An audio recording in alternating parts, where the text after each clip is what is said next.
a Risco product. At £330, let's give them 4. Counting power! And the defending champion will win at £190. Let's give it up for Courage is not the absence of fear, but the willingness to confront it head-on. Through persistence, we discover the power within us to overcome any challenge.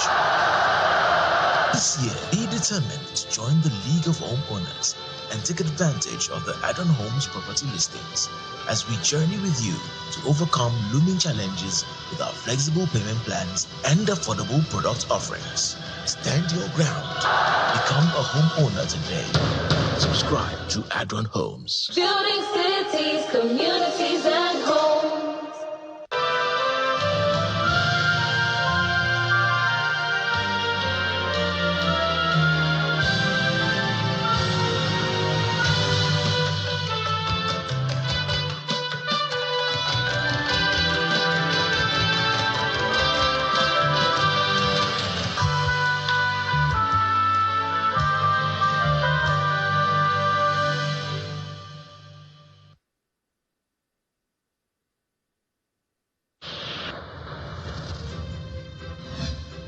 From Lagos, the nation's commercial capital, this is the News at 10.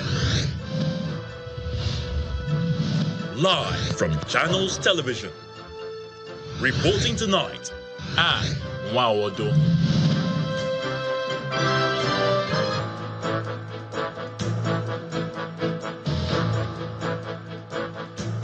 Hello and welcome. Tonight, all eyes on the presidency as separate recommendations of 62,000 naira and 250,000 naira are made by government and organized labor for adoption as new national minimum wage. The president acknowledges the economic challenges confronting Nigerians, gives the assurance that his administration is committed to retooling the financial system to ease the difficulties. Parents of a 13-year-old boy demand justice for their son who committed suicide after being brutalized allegedly by a soldier and members of the Civilian Joint Task Force in Kaduna State. And 4 Israeli hostages freed from their Hamas captors by Israel's defense forces in what they termed a high-risk, complex mission from 2 separate buildings in the Nuseirat area. And on business news tonight, Nigeria's FX reserves termed as the constitution of a final decision on that matter. The 6-month-old committee concluded their deliberations late on Friday, with the federal government, the states, and the organized private sector recommending a 62,000 naira minimum wage for workers, as against the 250,000 naira recommended by the organized labor. At about noontime on Friday, members of the Committee for the National Minimum Wage began arriving for the 4th meeting of the committee since the suspension of the nationwide industrial action on Tuesday, June 4, 2024. Representatives of the 4 parties, namely the organized labor, the organized private sector, the state governors, and the federal government, are all in attendance. After about 7 hours of meeting separately behind closed doors, the committee members filed out for another general meeting, where each group is expected to present their recommendations. At the level of our committee, we have reached near consensus, and it is our hope that by the time we get to the plenary, we will have a complete agreement. This time around, the meeting continued for another 3 hours, and at the end of it, members of the committee briefed journalists on the outcome of their deliberations. After a very wide consultation and with critical stakeholders, both the organized private sector, the organized labor, and representatives of government, we were able to arrive at a conclusion that 62,000 should be the national minimum wage that will be recommended to the president for further legislative actions to National Assembly when forwarded to them. And the Labour is saying that they would like to have 250,000 as the national minimum wage. We had to calm down. Initially we started from 615,000 naira, but we moved close to 150%, precisely about 146% from our initial submission. And today we are making a recommendation of 250,000 naira to Mr. President for onward transmission to the National Assembly. So that is where we are today. Earlier in the day, the Nigeria Governors Forum had issued a statement. Part of the statement reads, "The NGF holds that the 60,000 naira minimum wage proposal is not sustainable and cannot fly. It will simply mean that many states will spend all their FAC allocations on just paying salaries with nothing left for development purposes." End of quote. The Minimum Wage Committee, however, believes strongly that the 60,000 naira is feasible and sustainable. For them to accept that and to bring that forward, including the organized private sector, for them it's sustainable because they agreed to it. So I believe that that's what they can pay. Caution had been displayed all through, so that a figure that would further throw the country into confusion is not announced. This is because if any party goes into an agreement of a figure that it knows from its sources it cannot afford, then it's going to create another problem. But I thank God that all wisdom came together and that the recommendation to Mr. President is going along the direction that you have just heard from His Excellency, the Governor of Imo State, who played a very critical role in mediating this process. President Bola Tinubu had in January this year inaugurated the Tripartite Committee to negotiate a new minimum wage for workers. After 7 meetings, the committee met a brick wall as Labour rejected the last offer of the government and private sector to pay 60,000 naira minimum wage. The rejection culminated in a nationwide strike, which lasted for 24 hours. Negotiations later resumed on Tuesday, the 4th of June 2024, which has led to the agreement to send 2 recommendations of 62,000 naira on one hand and 250,000 naira on the other hand to President Bola Tinubu for consideration. To politics in Edo State, where the Labour Party has raised concerns over the removal of its campaign billboards from some locations in at least 4 local government areas in the state. The party is pointing fingers at persons it claims are agents of the government and the People's Democratic Party. At a press conference in Benin City, the Edo State capital, Labour Party governorship candidate Mr. Olumide Akpata described the action as a disregard of the rule of law. However, the State Commissioner for Communications says the state government is not behind the removal of the billboards. We have asked our service provider, have you paid all regulations? They've given us receipts, they've shown us. But like I said, even if there's any infraction, a unipole, I'm sure you know what a unipole is, the big board unipole, it costs a lot of money, hard-earned resources to put up there. If it is not sheer wickedness and total lack of empathy, you will not pull that down like they did in front of Uniben. If you say that there is a problem, you ask the owners, come in, you have broken this rule or broken that rule, you give the opportunity for correction. The effort it takes for whoever did to climb all the way up to pull it down, they get us for mine now. We have written to the Commissioner of Police.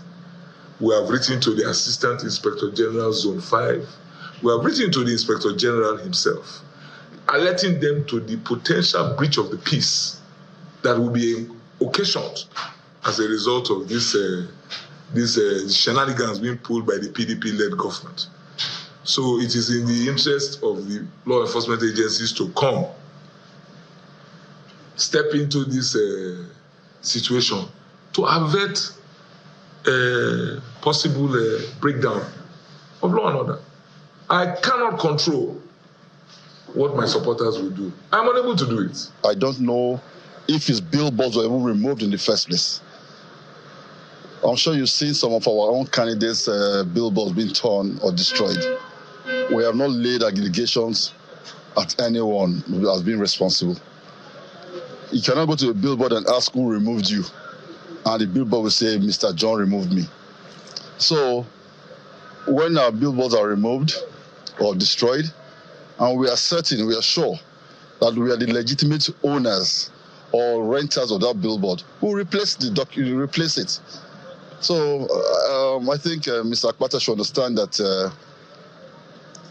the removal of his billboard by whatever person doesn't give him the right or audacity to point fingers at the Edo State government and to our governor in particular.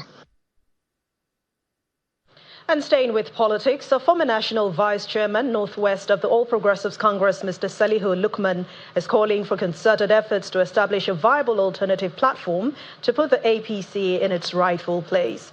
He says this is to overcome what he describes as the current extreme right-wing leadership of President Bola Tinubu. In a statement, Mr. Lukman says the way and manner both former President Muhammadu Buhari and President Tinubu have managed the affairs of Nigeria in the last 9 years is making a mockery of democracy. According to him, the survival and further development of democracy in Nigeria must not be allowed to be limited to the discretion of individual leaders, no matter how powerful they are. He calls on patriotic Nigerians and Democrats to resume the business of national mobilization to produce an alternative democratic platform to the APC and all registered political parties. The family of Mr. Saul Hashimu and residents of Ogwan Maigero community in Chikun local government area of Kaduna State are in mourning. They are demanding justice following the death of their son, Wisdom. The 13-year-old boy is said to have committed suicide after he was bitten, allegedly, by the soldier and members of a civilian joint task force in the area. His parents are claiming that Wisdom was forcefully accused of stealing 10,000 naira from their neighbor, and he was tortured as a result of this. The family of Mr. and Mrs. Saul Hashimu, natives of Dinge village in Lere local government area of Kaduna State, won't forget Friday, June 6, 2024, in a hurry. Sympathizers gather at their residence in Ungwan Maigero community in Chikun local government area of the state, following the death of their 13-year-old son, Wisdom, who committed suicide on the date. The neighborhood is tense as Wisdom was allegedly beaten by a soldier and members of the civilian joint task force after he was falsely accused of stealing from his neighbor. He was accused of stealing the sum of 10,000 naira from his 16-year-old neighbor named Hope, who reportedly invited her boyfriend, a serving soldier. The soldier eventually dragged late Wisdom and Hope's brother to the JTF office in the area, where he was allegedly beaten. Although he received medical attention, Wisdom allegedly committed suicide behind his compound, where he hung himself. Her brother later confessed that he was the one that took the money, and he gave the money. He gave them 9,000. He now said the remaining 1,000 is with his sister. She go to her mother's house. This money was not found from my son's hand, but still they took him to JTF. They went and beat him. They beat him at his back, his buttocks, and his laps, to the extent where he cannot walk, he cannot sit down. My boy has already gone. There's nothing we can do about it. It's inevitable to die, all of us. But my fear now is something that will help the community and even help us to curtail future occurrence of situations like this. That is why I feel it will be good for both the army that came and took this boy, because his mother was not there, his father was not there. He knows what the constitution or the rules supposed to be, his ethics, but he went against it. The neighbor who is accused of being responsible for Wisdom's arrest is in police custody, and her mother has condemned her action.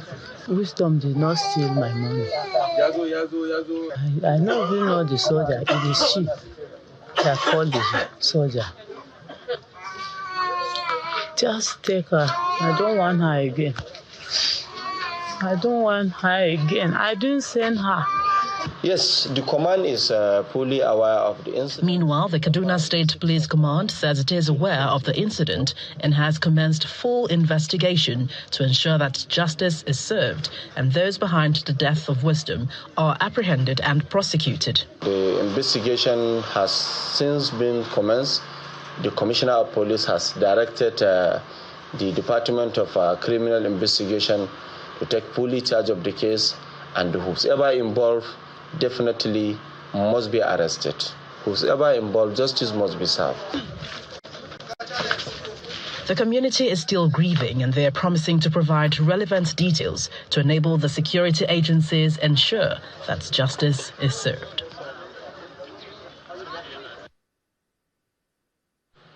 In part two, after the break, the president promising rejigging the country's financial system to relieve Nigerians. Plus, Bauchi state government begins removal of illegal structures and businesses on road corridors, as well as green and utility areas as part of measures to address insecurity.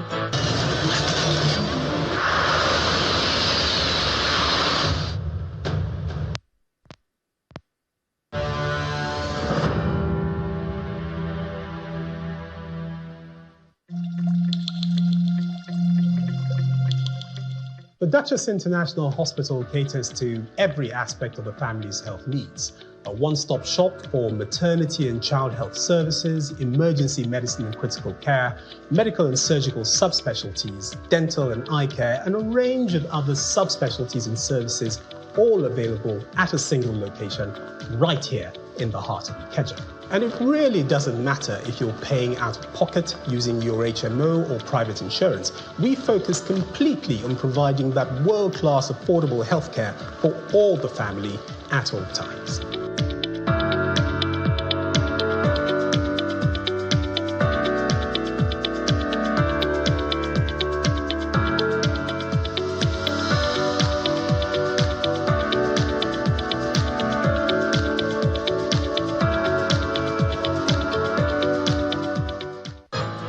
Still rejigging the country's financial system in a bid to bring relief to Nigerians.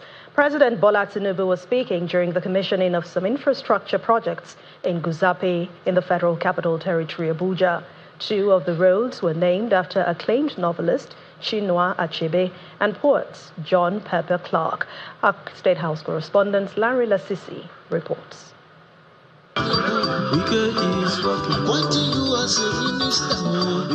This is the commissioning ceremony of some infrastructure projects in the Federal Capital Territory. In attendance is President Bola Tinubu, the Chief of Staff to the President, Cabinet Ministers, federal legislators, management and staff of the Federal Capital Development Authority, and other dignitaries. The road is situated in the Guzape district, one of the emerging districts in the nation's capital. The road is expected to eventually connect the recently completed Apo Bridge. What we are doing today, as a distance to what we have been commissioning roads, today you are commissioning district infrastructure. And the choice of having to present this at this location is, one, because of the road is safe, it is the last point of delivery into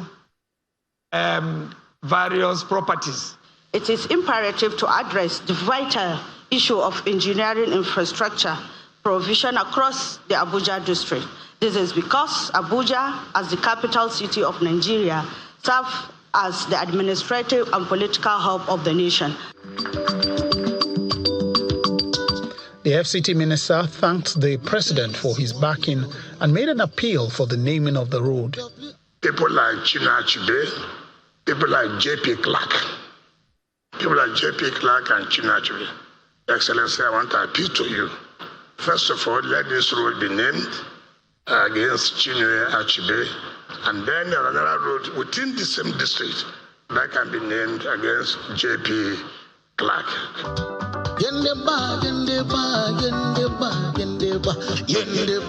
The president commended the FCT minister and his team for delivering on the promises made. You have provided exceptional leadership at a trying time for the country. It was a very challenging time for us in the country. Up to now, we are still retuning and rejigging our financial system to bring prosperity and relief to the people of this country.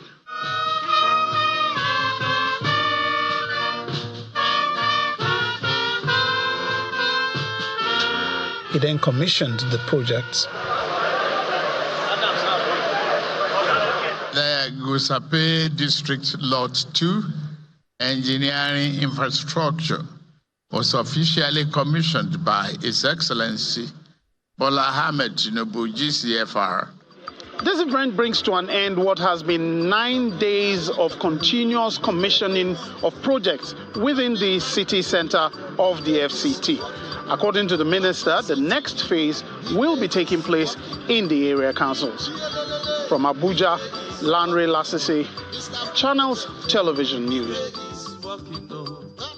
All illegal structures and businesses located along road corridors, right-of-way, green and utility areas in Bauchi metropolis are currently being evacuated by the state government. Governor Bala Mohammed, who signs the Executive Order 3 of 2024 to give effect to this decision, cited the need to address the security and environmental implications of these unauthorized practices. He also warns that non-compliance may result in a penalty of 3 months imprisonment or a fine of 100,000 naira. Our correspondent Hajara Aliyu reports. Numerous containers and other structures on the streets of Bauchi metropolis have been identified as illegal by the state government, and owners have been instructed to relocate. Many business owners were seen dismantling their makeshift structures while expressing disappointment at the situation. It's devastating when someone is asked to leave a place of business and doesn't know where to go. I have 15 dependents and I don't know where to go.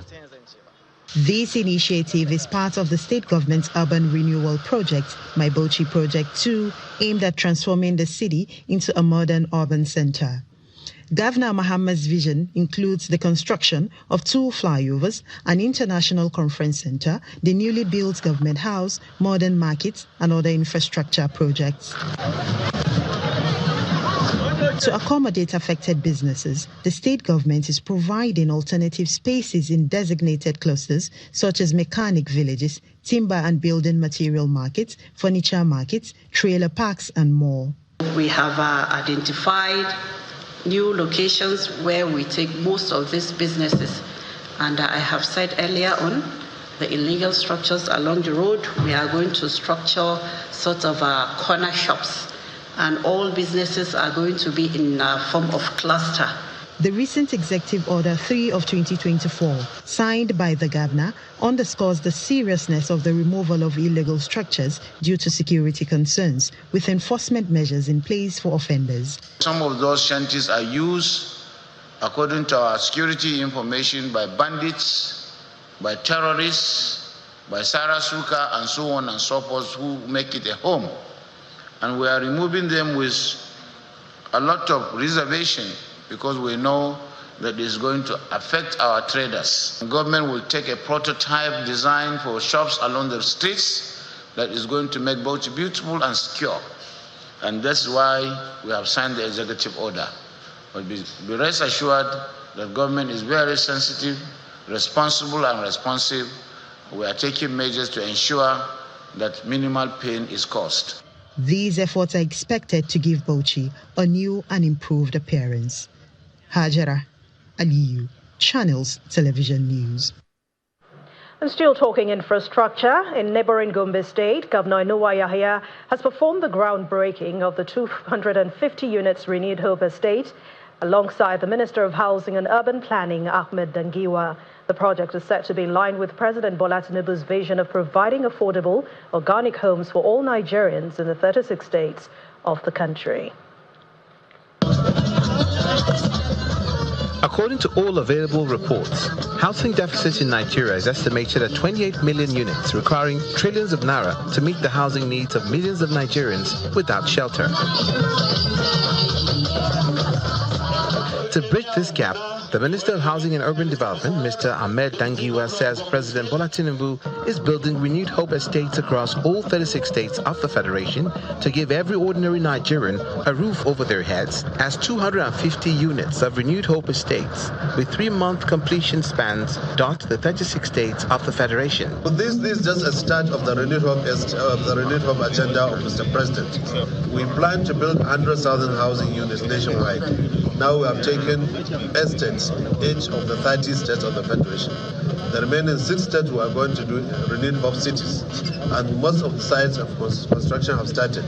Today, this is the 5th site we are now doing the groundbreaking, and we are continuing for the remaining 13 states that the contract has already been awarded and contractors are mobilized to site. While highlighting his administration's efforts to support the federal government in providing affordable homes for the masses, Governor Inuwa Yahaya is full of commendation for President Tinubu's clarity of vision embodied in the Renewed Hope Estate projects. We are also equally trying to address the issue of housing deficit, and especially to the downtrodden, the masses that are looking for homes. And in that regard, we, in conjunction with the Family Homes Initiative, embarked on building about 550 housing units. They are almost complete. In fact, I will invite the Honourable Minister to go and see. He's the Minister of Housing for the Federation, knowing fully well that when we key in between the state and the federal government, we shall easily reach that destination of providing homes to each and everybody. Projects inspected include an 11-kilometer road infrastructure in Tunfure community, ongoing work at College of Nursing, gully erosion and flood control projects, road construction in various parts of Gombe State, and school projects. I came as governor with a clear vision and a mission to deliver on the needs of the people. And you can see happiness on their faces. This is part of the commemoration of the first year in office. And I'm going to inspect all the projects, but I'm starting now, and I will end up going all the local governments in order to ensure that we see and appreciate what the people are having to say with regards to the project we are doing for them. The Minister of Housing and Urban Development says Governor Inuwa Yahaya is ticking the right boxes as far as the Urban Renewal Initiative of the federal government is concerned, emphasizing that the governor is diligently following the renewed hope vision of President Bola Tinubu. I'm highly impressed, honestly, and all the projects I've seen, they have impact on the people. That's why the entire people, the entire masses of this Gombe are very happy and elated by just seeing the governor inspecting the project which he has initiated.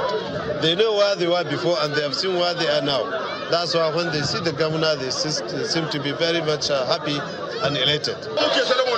With Governor Inuwa Yahaya's desire to provide housing for the masses of Gombe State, matching President Tinubu's Renewed Hope Estates, the masses seem to be at the center of development at both the federal and state levels. From infrastructure to education, the Governor of Kano State, Abba Yusuf, has declared a state of emergency in the education sector. The Governor made this declaration while distributing educational materials to schools, scholarships to students, and soft loans to teachers. Our correspondent Nanchin Vincent reports. In fulfillment of a crucial campaign promise of fixing the rot in education in Kano State, Governor Abba Yusuf is taking a major step to address the state of education in the state. According to the United Nations Children's Fund, Kano has about 1 million out-of-school children as at October 2023.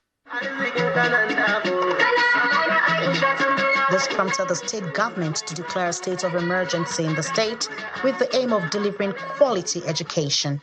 I cannot ignore the glaring reality that confronts us in the realm of education, and with education being our #1 priority, and believing that education is not only a public good, but is also the greatest asset that any people can bequeath.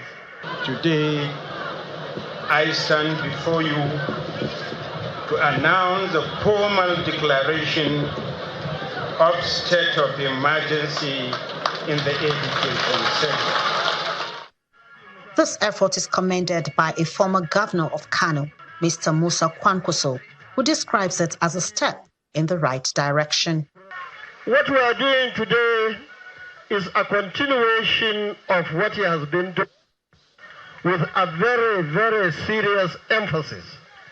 By declaring state of emergency in education, it means the governor will be more focused in terms of infrastructure, in terms of teaching and learning.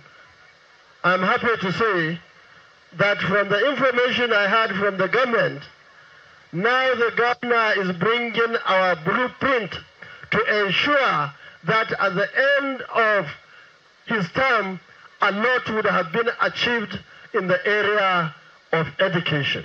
The Kano Education Commissioner assures that urgent measures will be put in place to address the decay in the sector in the state. The cooperation of all is needed on this aspect, as the state will be driven toward a prosperous, dependable and reliable education structure. May God Almighty help him in this assignment, and may God Almighty add to him his strength in health and other things, so he will lead Kano with great achievement and take us to the promised land.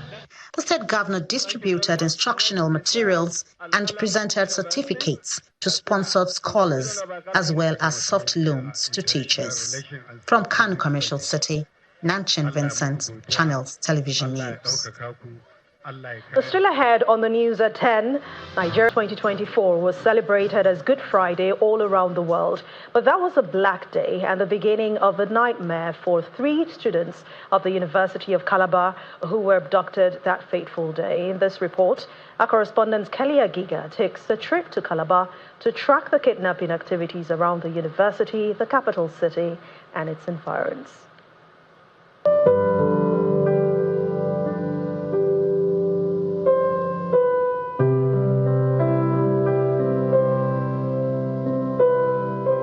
It was a day marked as Good Friday globally, but signaled the start of a terrifying experience for Damilola, Chukwuemeka, and Blessing, all 3 kidnapped within the premises of the university staff quarters.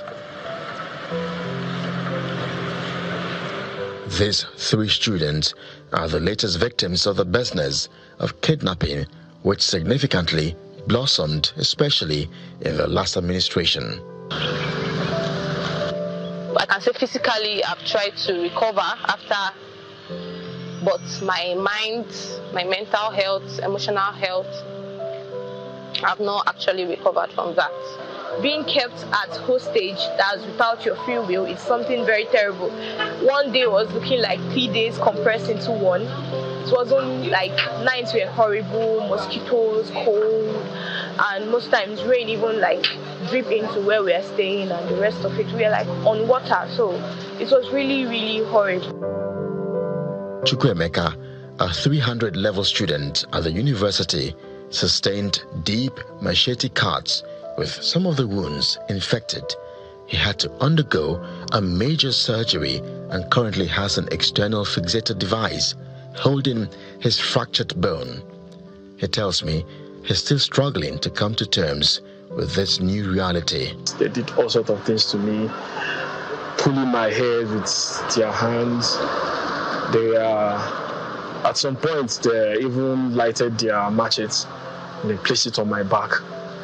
And everything was so bad.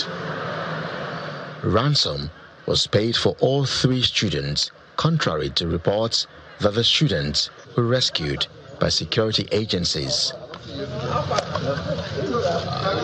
The security agencies were drafted to the scene and they confirmed that there were taken by boats through the water. The Vice-Chancellor, in a telephone interview, Professor Florence Obi, had revealed that the incident wasn't the first, a position re-echoed by Professor Patrick Egaga, also kidnapped a few months earlier within the university.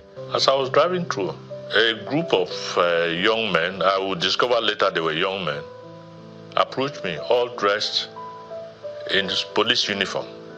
There were about 7 of them in number. They were beating me, and I had several matches slaps. Unfortunately, I'm talking before the camera. I will have shown you my back for you to see the caricature my back had turned into. Some almost 6 months after my release, I know that I have not recovered. While the university and satellite town has been a soft target in recent times, some residents in the city have been forced to witness this frightening reality, like Udwak, whose father was kidnapped and his whereabouts still unknown 4 years after. I wish my father is still alive, and I really hope to see him again. I miss him deeply. The short is, I pray I see him again. And despite these stories, security agencies are confident of winning the war. The police in the command, as well as with the assistance of other sister security agencies, we have mapped out strategies that have really been working for us. It will be difficult to be everywhere at the same time, but it's possible to choke the access routes.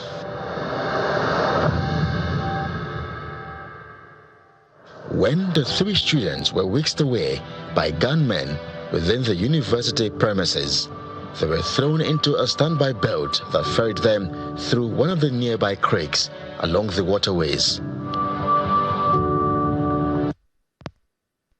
Has emerged as one of the world's kidnapping hotspots as the hostage business continues to blossom. Kelly Egiga, Channels Television News.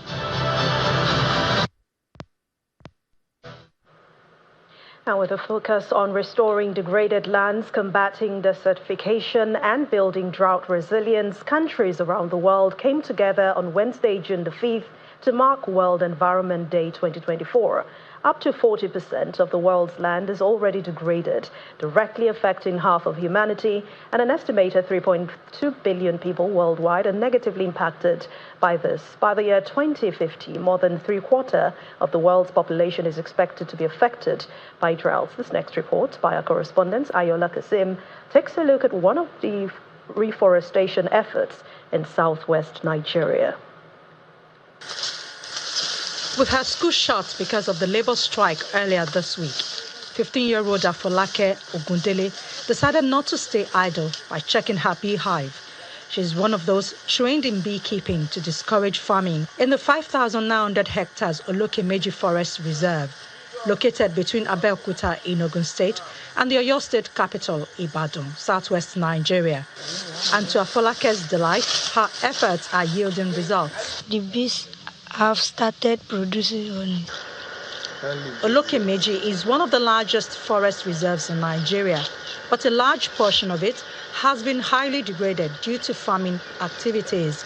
A reforestation project by the International Institute of Tropical Agriculture is introducing alternative ventures for the farmers, training them in beekeeping, vegetable propagation, compost production, and herbal gardens.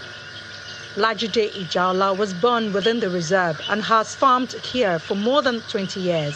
He's one of those that will be affected when farming is finally banned in Olokemeji. When they came, they planted first trees on our farmland, and as the number of trees increases, we change location. My beehive is not the location of my old farmland.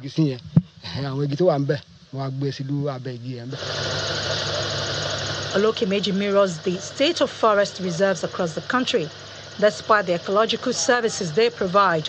Poor supervision, monitoring and surveillance, as well as obsolete laws and policies for their management, have seen large forest cover depleted over the years, especially due to logging and poor farming practices. Nigeria lost 178 kilohectares of humid primary forest between 2002 and 2023, making up 14% of its total tree cover loss in the same time period. Total area of humid primary forest in Nigeria decreased by 9.4% in this time period. The total land mass of any country recommended to be covered by forest is 25%. Today, Nigeria is down to about 4%. What we are trying to do is to engage them, to make them see another area where they can make money aside from farming in the forest. And most of the farming they do in the air is slash and burning, which is very destructive. It's one of the major sources of deforestation in Africa. About 918 hectares of the Olokemeji Forest Reserve is covered by the project in total, and it is expected to restore lost flora and fauna, curb soil erosions, and promote sustainable development.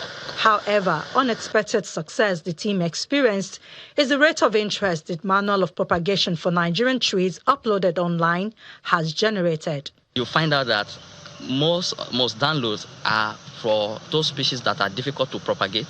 Definitely, they are learning from how we did it successfully. Again, we found out that the species that are being downloaded more are fruit trees that people could plant not only in forest areas, but then in their gardens, like agbalumo.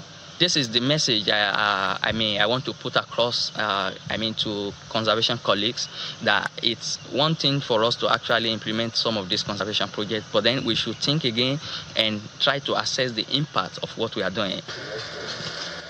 While the team is elated with the impact they are having, they know there is still a lot more to be done to change attitudes of Nigerians towards forests. They know that there is no guarantee that Olokemeji will not be degraded again. And like it is in many forest reserves and national parks across the country, they know that there is no assurance that the protection laws will be enforced. Ayola Kasim, Channels Television News. Well, Ibong is standing by to take us through the world of business.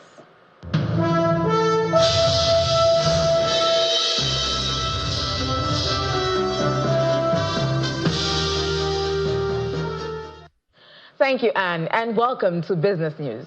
Nigeria's forex reserves has recorded an increase of $109.89 million over the past week, bringing the total to $32.8 billion as of June the 6th. According to data from the central bank. Despite this increase, the naira remains under significant pressure. This is due to limited intervention by the central bank and weak offshore participation. Meanwhile, a World Bank meeting later this month is expected to approve a $2.2 billion loan facility for Nigeria. However, analysts believe that an initial disbursement of $750 million pending requests could provide short-term support for the naira. So speaking of support, the president of the African Development Bank, Dr. Akinwumi Adesina, has expressed his optimism for Africa's future, focusing on the continent's untapped potential and abundant opportunities. The AFDB president, in a speech at Chatham House, highlights Africa's dynamic and vibrant workforce, while stressing that innovative solutions are key to unlocking the continent's natural capital for economic growth. The future of Africa's youth is not in London. It's not in America. It's not in Asia, it's not in Latin America, it's not in any part of the world.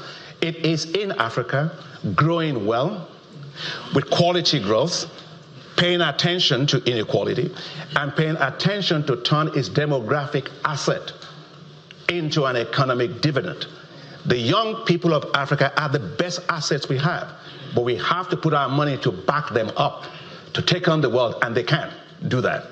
And that's why the African Development Bank, when I got in there, I said, look, we're going to create what we call new financial institutions around our young people. And we are doing that today because we are rolling out what's called Youth Entrepreneurship Investment Banks.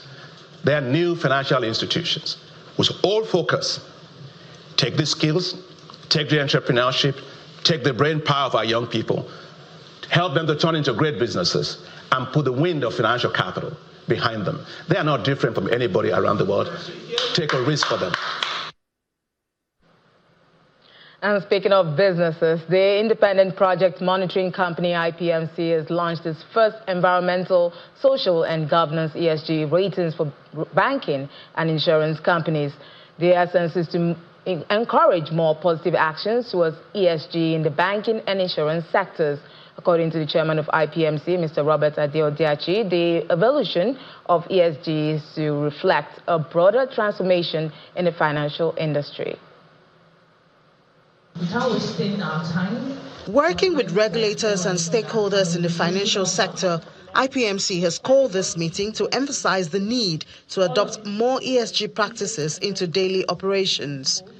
Their focus for this initial rating meeting are the banks and insurance companies, and it's a consensus that this move would bring benefit to the sector and beyond. Research has increasingly shown that integrating ESG factors into investment and business decision leads to value. Sustainable finance is not about sacrificing returns. It's about recognizing long-term profitability and also recognizing that this is intricately linked to sustainability of their businesses. Investors are increasingly demanding that companies demonstrate their commitment to ESG principles, and those that do so are rapidly reaping the rewards. Clergyman and former managing partner at SIAO, Mr. Ito Igodalo, believes that more value would be added if intentional guidelines and regulation is enforced. Along the line, there might be some legislation that will be put in place through the National Assembly or whatever it is that makes it compulsory for people to have a minimum level of ESG engagement or sustainability, ESG reporting and things like that. You know, a lot of the things that insurance companies do right now is because NICOM forces them to do it. So the regulator too has a lot to play in upping up its game very quickly and ensuring that everybody knows where they're going. In rating top performance in the adoption of ESG by banks, IPMC recognizes Zenith, Access, Stanbic IBTC, Fidelity and UBA, while insurance had AXA Mansard, Custodian and Allied Alliance Nigeria, and Custodian Life Assurance. We want to make sure that there is adequate governance. With adequate governance, we are able to ensure that there is sustained processes in our production and in our business, such that we produce responsibly, we use, we use the resources responsibly, we deal with our staff responsibly, then we deal with ourselves responsibly. IPMC believes that workshops like this would encourage sustainability in doing businesses as well as harnessing human capital. And with that, we head to the domestic equities market and see how it ended the week.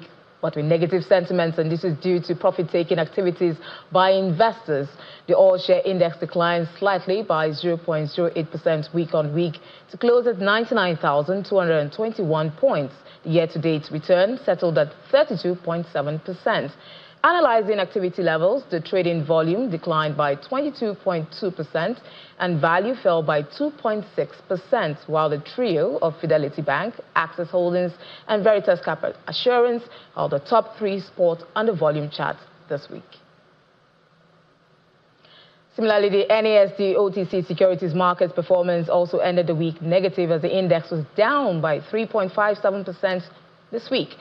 At the same time, the volume of securities traded this week rose to 6.79 million units, while value traded was down 723 million naira, with the value of deals carried out at 236. Top advances for the week at Central Securities Clearing System, Afriland Properties, while the top decliners are Geofluids PLC, Ardell Holdings, and Friesland Campina Wamco. And that's the wrap on business news. It's back to Anne for the rest of the news at 10.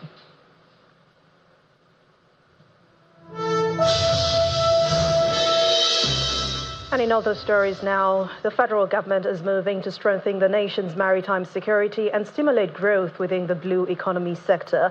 And this is being boosted with the graduation of the 2024 batch of the Maritime Security Unit operating under the Deep Blue project. But the graduation ceremony was held at the 5 Battalion Nigerian Army in Elele, River State, where 311 graduates drawn from the Army, the Navy, and the Air Force. Our correspondent Deborah Agbalama reports. Sounds of rapid gunfire from a dramatic display of combat demonstrations by the graduates of the Maritime Security Unit, showcasing their newly acquired skills. Structure that is known to be a terrorist camp.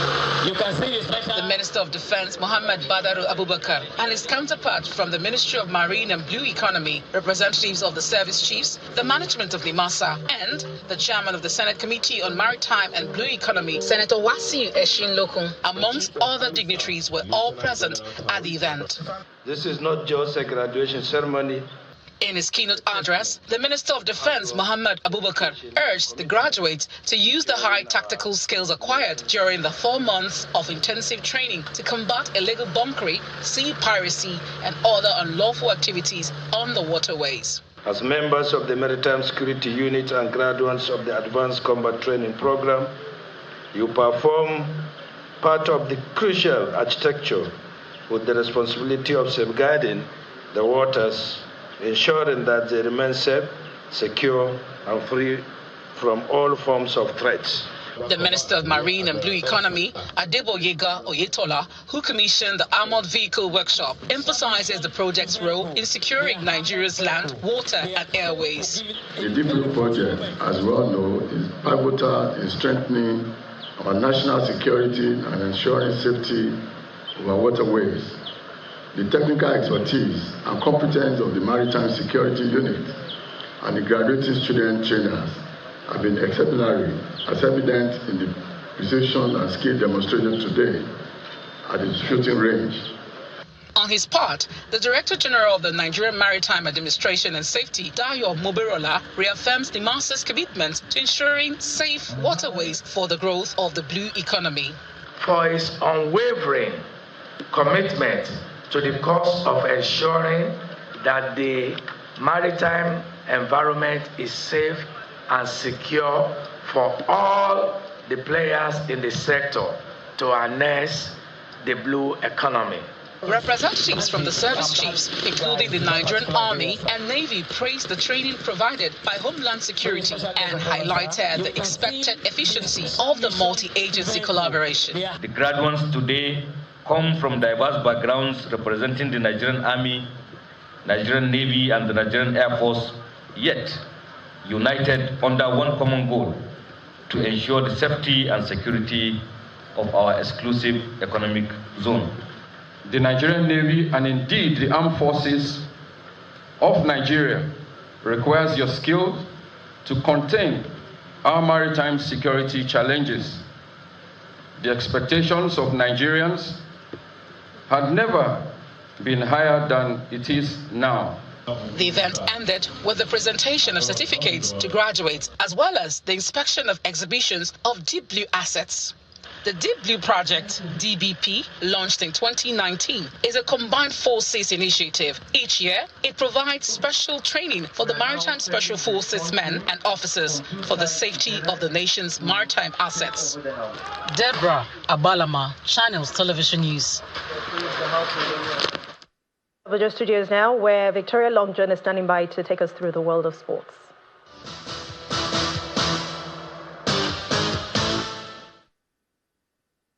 Thank you, Anne. In the exciting world of sports, Poland's Iga Swiatek extended her French Open reign as she thrashed Italian 12th seed Jasmine Paolini 6-2, 6-1 in the final to win her third successive Roland Garros title. The world number one dominated Paolini and needed just 68 minutes to capture a fourth crown in 5 years in Paris. Swiatek has now won all 5 Grand Slam finals she has contested. Her other victory came at the 2022 US Open. And Carlos Alcaraz will bid for the third leg of the Carrier Grand Slam when he lines up opposite Alexander Zverev in Sunday's French Open men's final. Alcaraz is hoping to join the long list of Spanish French Open champions when he bids to become the youngest man to win Grand Slam titles on all three surfaces. Both of these players are competing in their first Roland Garros final, and its pre-tournament favorite, Alcaraz, who the odds suggest will prevail. Zverev, meanwhile, is one of the former players on the ATP Tour, winning the Italian Open in the build-up to the French. And back home, Super Eagles coach Finidi George has expressed confidence his team will bounce back to top form in the 2026 World Cup qualifiers after they extended their winless streak to 3 matches. Finidi is not happy with the 1-0 draw at home against South Africa, but says the second half performance in the game gives him hope. The 3-time African champions are now 5th out of 6 teams in Group C, having accumulated just 3 points from as many matches. Meanwhile, Bafana coach Hugo Bruce says he's happy with a point in Nigeria after the World Cup qualifier between both sides ended in a draw. Hugo Bruce's troops are 4th on the table with 4 points. The visitors dominated play for large parts of the first half, with Themba Zwane having scored in the 29th minute, but the Super Eagles counseled South Africa's lead through Fisayo Dele Bashiru just 1 minute into the second half. And that's it on Sports News. It's now back to you, Anne.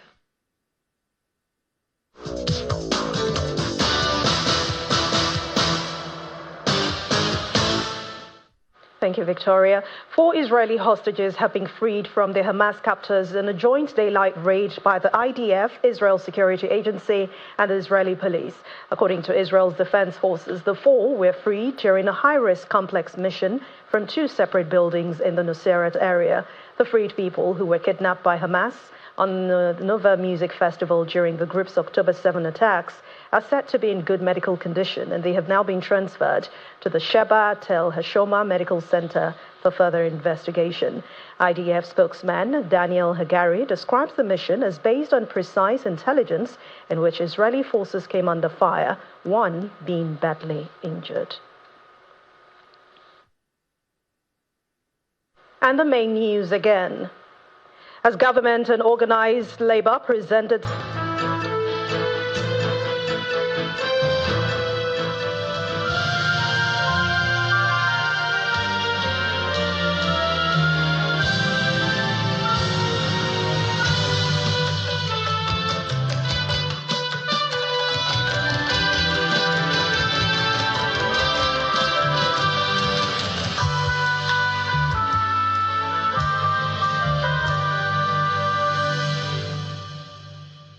This week on Dateline Abuja, the security situation in the past 1 year of the Tinubu administration is top on the agenda.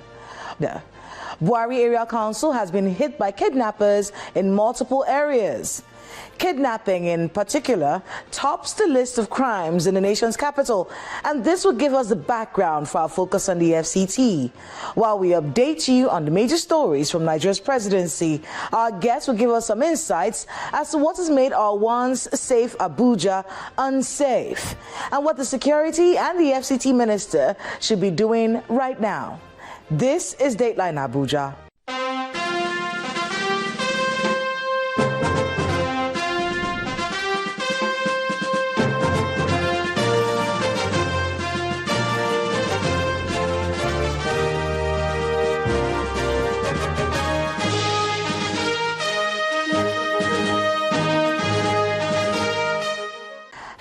And welcome to Dateline Abuja. I'm Kayla Magwa. Let's begin with the update on the major stories from Nigeria's seats of power in the past week. President Bola Tinubu has emphasized the need for the country to invest in infrastructural development, considering her growing population. The president made the assertion while commissioning the arterial road N20, which he named after Nobel laureate Professor Wole Soyinka in the Federal Capital Territory. He said the commissioning is another testament to his government's development agenda to transform every part of the country. The population of Nigeria is growing. The population of Abuja Capital Territory is growing. it is necessary to invest in infrastructure to sustain the growth and bring economic prosperity to our people. Meanwhile, President Bola Tinubu has directed the Minister of Finance and Coordinating Minister of the Economy, Wale Edun, to present a financial guide for negotiations towards a new minimum wage within 48 hours. The Minister of Information and National Orientation, Mohammed Idris, said this in Abuja after a federal government delegation on the new minimum wage met with the president. The minister said the federal government is not against a wage increase, but is determined to ensure that whatever figure is agreed upon is one that the government can pay. The president had just summoned a meeting of all those who negotiated on behalf of the federal government, led by the Secretary of the Government of the Federation. We're all there to look at those issues, and then the president has directed the Minister of Finance to do the numbers and get back to him between today and tomorrow, so that we can have some figures ready for negotiation with labor. Let me say that Mr. President is determined to go with what the committee has said.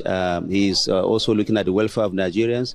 The organized labor has suspended its nationwide strike, which started at midnight on Monday for 1 week.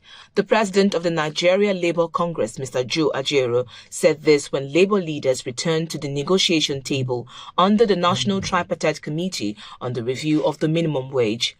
He adds that the organs of the two leading labor centers considered the commitment of the president and agreed to suspend the strike. For 1 week, that was our agreement. And even international conventions, they say you don't negotiate at gunpoint. So whether they thought that they were negotiating at gunpoint or whatever. So we didn't suspend, we relaxed. When our statement comes out, and we relaxed our actions for 1 week. So that we can negotiate. Meanwhile, the National Tripartite Committee on the review of the national minimum wage is confident in reaching an amicable resolution with the organized labor before the expiration of the 7-day ultimatum. The Minister of State for Labour and Employment, Mrs. Nkiruka Onyejocha, said this following the resumption of negotiations after the labour unions suspended their industrial action. She emphasized that the government prioritizes the welfare of its citizens and is committed to engaging in constructive dialogue with labour leaders to achieve a fair and sustainable resolution, ensuring a better future for all Nigerians. The Senate has expressed worry over the shutdown of the national grid and disruptions of Hajj flights as a result of the nationwide strike by the organized labor. The President of the Senate, Godswill Akpabio, said this during the commencement of plenary as he halted a further debate on the industrial action. We thank them for agreeing to go back to the negotiation table. We urge the federal government to expedite action on negotiations in order to arrive at something that is acceptable, at least acceptable to both parties, or something that is reasonably acceptable to both parties. And then immediately thereafter, since the last minimum wage has expired, as an act of parliament, they should immediately send us an executive bill for us to commence work. And the House of Representatives is asking that land allocations in the FCT between January 2023 to August 2023 be withdrawn by the FCT minister. Part of the reason for this resolution by the House is that there was no FCT minister in office from May to August 2023. The House also resolved to investigate alleged fraudulent allocations within the period. And Vice President Kashim Shettima says the administration of President Bola Tinubu is committed to improving the quality of life of all Nigerians. The Vice President said this when he represented the President at the commissioning of the Outer Southern Express Expansion Project in the Federal Capital Territory. Welcome back. The Abuja-Kaduna Expressway, the Buhari Area Council, and the Dawaki area, the recent theatres where the activities of non-state actors have been prevalent, especially in places like Mape, Pachin, Garam, Kuduro, and Ida. There are reports of civilians caught in the crossfire between the military and these criminal elements, and residents tell us their horror stories of being kidnapped and paying ransom to these kidnappers. This week in our focus on the FCT, we examine the security situation in Abuja since the Tinubu administration assumed office. Security has been at the forefront of talking points next to the economy in the 1 year of the Bola Tinubu administration. Abuja has had its fair share of insecurity in the past 1 year, and this graph by security management firm Beacon Security highlights the major crimes they have noted in the past year. Kidnappings make up the highest percentage according to them, 165 victims in 2024 as against 148 in 2023, 182 kidnapped in the Buhari Area Council, and 20 killed in the Abuja Municipal Area Council.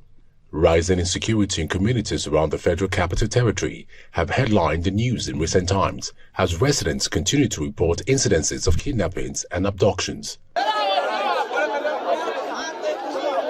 In January this year, we traveled to some of these communities that have been affected in the Buhari axis of the Abuja-Kaduna Highway, as well as the Gwagwalada area, where residents have been under the siege of kidnappers. Between December 2023 and January 2024, at least 33 people have been reportedly kidnapped from Zuma, Dutse, Kuduru, and Mape villages, all in the Federal Capital Territory. On Sunday, January 7, kidnappers invaded this estate in Dutse, in the Buhari Area Council. 9 people were abducted, including a mother and her 4 children, who were residents in this house, which is now deserted. Between October and December 2023, there were at least 13 recorded kidnappings involving 18 victims in Bao, Kuje, Peggy, Abaji, Katie, and Kwali. Last year, December, my brothers, my cousin here in this village called Godna, were kidnapped. They kidnapped people from my brother's house, a pastor who owned a church here. And as a result of that, they demanded for 20 million naira as the negotiation was going on, and then we were able to raise about 10 million naira. But I didn't know what happened. They still killed our brothers. They killed 3 of them. The growing insecurity made some residents protest along the Buhari-Kaduna Expressway last week. Some of these communities now rely on the services of local vigilante to secure their roads and villages. In March this year, the Federal Capital Territory Administration, in collaboration with the FCT Police, embarked on the clearance of escape routes used by kidnappers in the nation's capital. Speaking at one of the sites at the Apo Resettlement Area of Abuja, the Secretary, Command and Control Center of the FCTA, Mr. Peter Olumuji, says the trees being cleared provide cover for kidnappers who escaped into Nasarawa State. One of the cardinal objectives of the Honorable Minister FCT, Bryce Yesun Wike, is to prioritize the security and safety of every resident and also to secure their property. We've had incidences of kidnapping that have taken place here, and this particular place you see us felling the trees are the routes where the kidnappers normally take their victim through. And you know, the FCT Police Command in recent time have recorded a lot of successes by rescuing most of these kidnapped victims. And from what they've gathered so far, they realize that this particular route, if it's not taken care of, can still be a safe haven and escape route for the kidnappers. And that is why the FCT Police Command, like you've seen, they've deployed massively here in conjunction with the FCT administration to ensuring that these trees, which serve as safe haven for these kidnappers whenever they kidnap their victim, is removed. There will be better visibility of whatever is happening within the forest area here. And for you to also know that this particular route, when they kidnap their victim, it leads them to Wasa and also Karishi, and from there they can link into Nasarawa State. So you know that it's a very critical route that must be blocked, must be unplugged, and must be cleared. As the FCT Police Command does its best to fight kidnappings in the nation's capital, there are other dimensions to the issues, and one of those dimensions is the lack of infrastructure in the area, especially the roads. This Apo Karishi Road was awarded in 2011, expected to provide an alternative route away from the gridlock normally experienced at the Maraba Nyanya Road.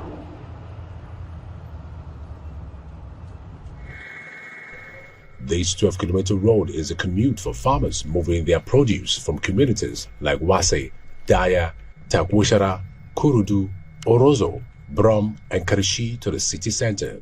Its present state not only makes the business impossible, but provides a route for criminals to patronize.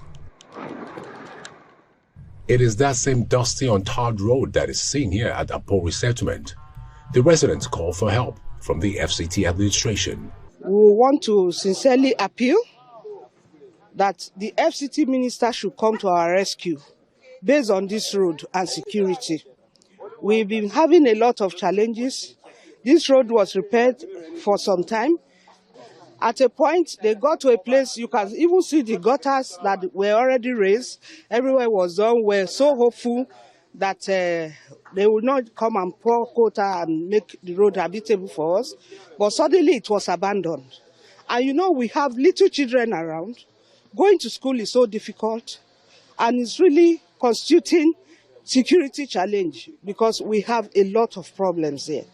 We are begging the FCT minister to please, for the sake of God and the sake of these children we bring up here, to come and rescue us, to help us and see what can be done about this road. Clearing those bush paths used by kidnappers in the area is a welcome development for the residents.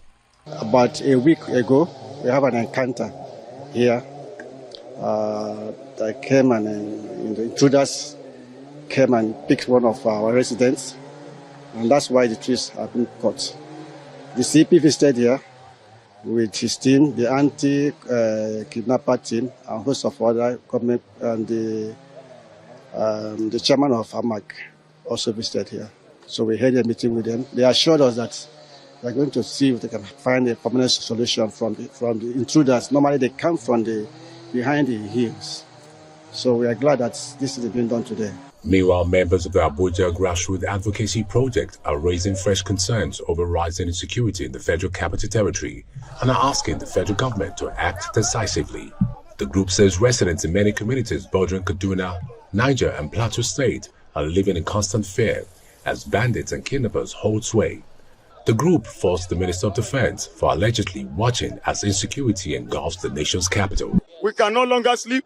Just this morning, they have kidnapped 7 people from, what's the name of this community? Kidnap community. And this is just one of it.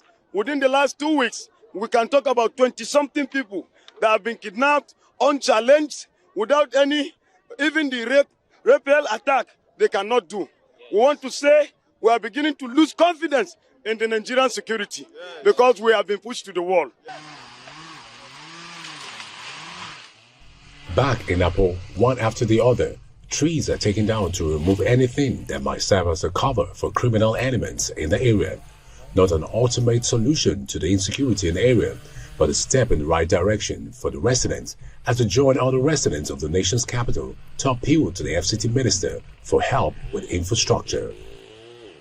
We live in an era of massive innovation, true ideas that impact every industry and society. Cutting-edge technology that gives you a glimpse of the future. Intuitive minds that meet the demand of a revolution of talent. The future of enterprise lies in the digital world. It's full of questions and yet solutions. Join us on Tech Trends as we bring you the finest blend of technology and the latest happenings in the tech space. Tech Trends, the tech edge you need. Africa's stories become world stories. Every system of government has oligarchic tendencies.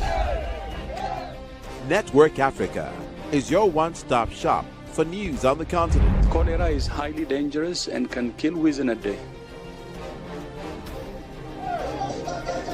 Join us weekdays at 4 p.m. right here on Channels Television.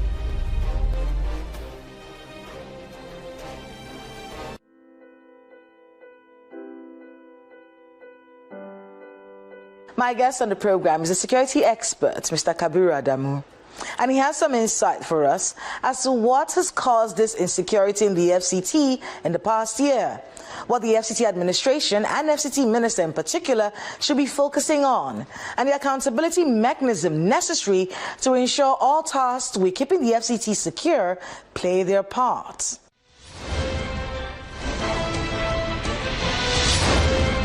Mr. Kabir Adamu, welcome to Dateline Abuja. My pleasure. It's great to be back here again. I know you have your graphics with you, so I know you're looking at them right now. But I think looking at these figures, one of the scariest things for me were the areas where the prevalence were. There are places where the prevalence of kidnapping is more, and then there are areas where the prevalence of killings as a result of kidnappings are more.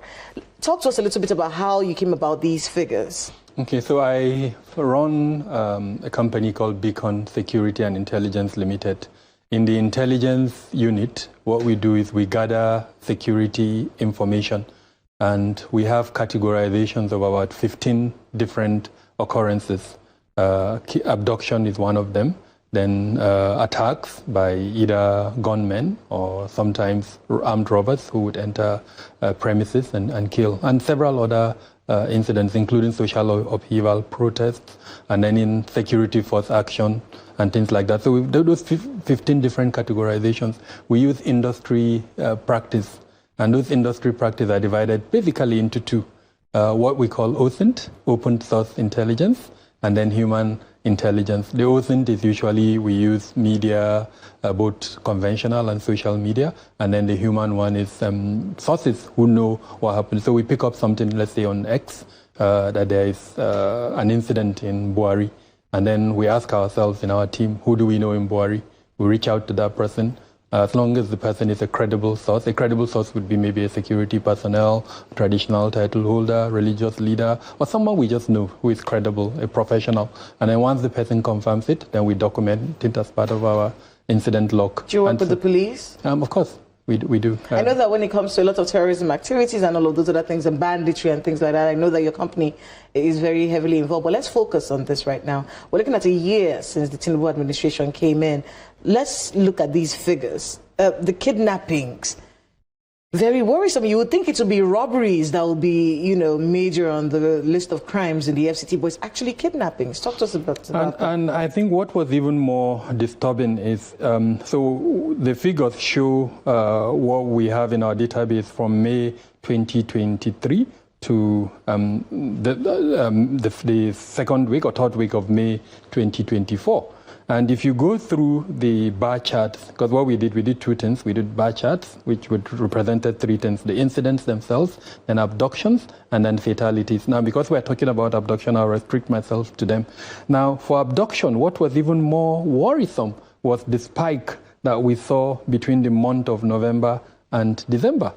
And then from December up until February, that spike kind of maintained. But incidentally, from February, we saw a massive reduction. And so the question to ask is, what happened from February? And the simple thing that happened was the commissioner of police was changed. Yes, I was just going to say, because that was when something velvet, Operation something velvet was introduced. Yeah, the IG actually introduced Operation Velvet. Yes, and then the IG of police was changed. The commissioner of police for the FCT was changed. Exactly. And he jumped on that bandwagon. Exactly. So, and the impact was almost immediate. The spike, the reduction was quite phenomenal, from 73 incidents that recorded in January to 28 in February, and then to 14 in March to 2 actually, and then in April to 14th. So I mean, even a kid, if you're explaining this to, would know that whatever the measure is effective. But what is worrisome is that we're seeing a spike again. Oh. Yeah, in May, it has increased from that 14 to 49.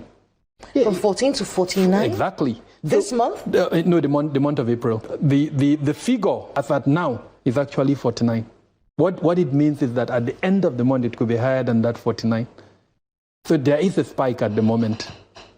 Does it include this Dawaki story that we're hearing about? Yes, it includes the Dawaki story. Yeah. What can be done? So we actually, Beacon Security and Intelligence Limited wrote to the minister. We are living here in Abuja, and we have our assets here in Abuja, and anything that can affect Abuja worries us. So we wrote to him to advise him that the approach that we're seeing to security needs to be changed. Security is deployed in layers, and those layers involve about 6 components.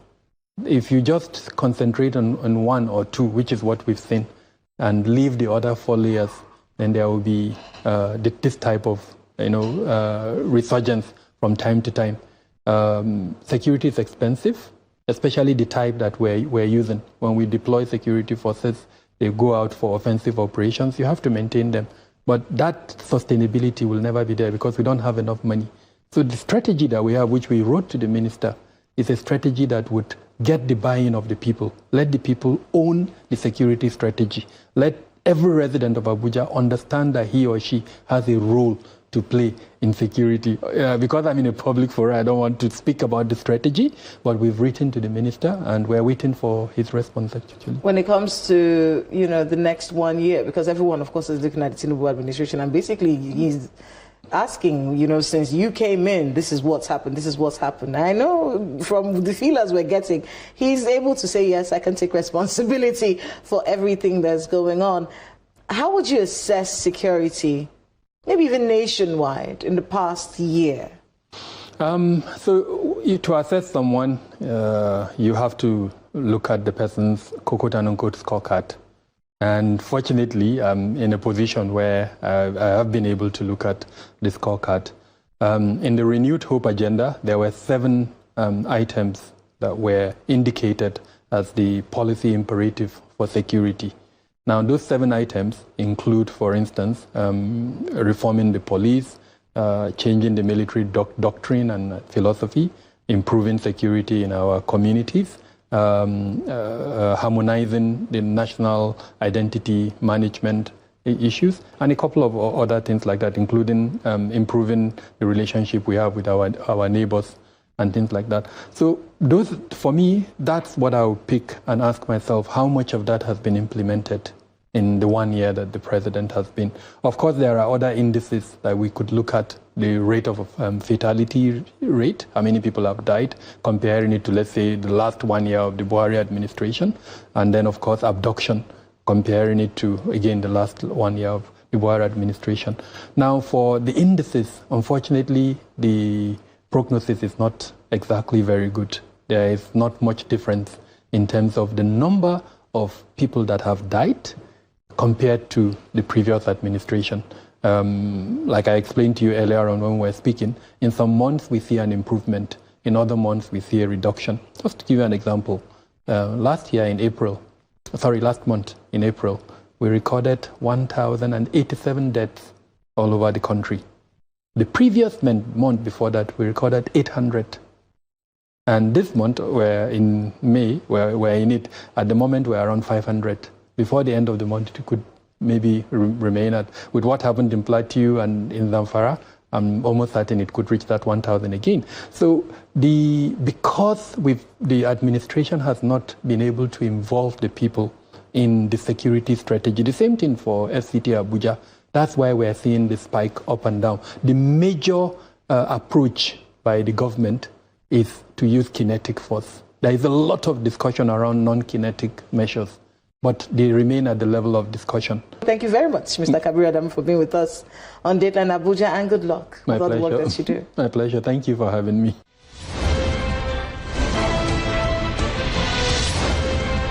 Thanks to Dr. Kabiru Adamu and to everyone who spoke to us today on the program. What's worth doing is worth doing right. When it comes to security in Nigeria, there's either not enough information giving room to speculations, or too much information on what's not being done, which in turn leak. In response to the growing concerns regarding security along the Abuja-Kaduna Expressway, the Inspector General of Police, Kayode Ogbetokun, has intensified deployments of police officers and security paraphernalia, leveraging advanced technology and strategic resources to bolster the overall security infrastructure along the route. The Director of Defense Media Operations, Major General Edward Buba, has stated that a number of terrorists have been arrested following raids on the Buhari axis of the nation's capital, and search and rescue operations continue in the Dawaki axis. All hands are on deck to bring back the security we desire in the nation's capital. Meanwhile, learn the security number for your location and have it on speed dial on your phone. Please stay safe. That's Dateline Abuja this week. Please remember to let us know the happenings in your neighborhood using the social media handles showing right now on your screen. Thank you so much for watching. I'm Kayla Magwa. See you next time.